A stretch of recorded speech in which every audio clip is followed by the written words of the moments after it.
বিসমিল্লাহির রহমানির রহিম। ই বলতে 260 নম্বরের 260 নম্বরের হাদিস নামাজের ফারদতুন মুসলিম শরীফের হাদিস তাহলে আর চাই হযরত আবু হুরায়রা রাদিয়াল্লাহু তাআলা আনহু সিমপিঙ্কি দি রাসূলুল্লাহ সাল্লাল্লাহু আলাইহি ওয়াসাল্লাম আমি সিdo mudima Allah subhanahu wa ta'ala den do nai neya dana alon ane anesa songzo neya dana ma pli wishon do mu phya pli wishon do mya phi jai manesa songzo neya dana mya ma aze mya phi muslim sharif hadis ya হযরত আবু হুরায়রা রাদিয়াল্লাহু তাআলা আনহু রায়াত রাসূলুল্লাহ সাল্লাল্লাহু আলাইহি ওয়াসাল্লাম দে আল্লাহর নজদিক বলে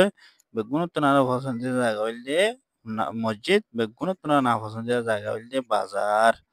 তারা ইয়া মুজিন আমল করে ফেললে ইনশাআল্লাহ ফায়দা হইব আর হন্নান আল্লাহর নজদিক পছন্দের জায়গা হন্নান না পছন্দের জায়গা হন্নান আর এখন বুঝে ফেললাম তাহলে আর বেশ বেশ মসজিদ সমাহারে বলার চেষ্টা করছি ইনশাআল্লাহ আসসালামু আলাইকুম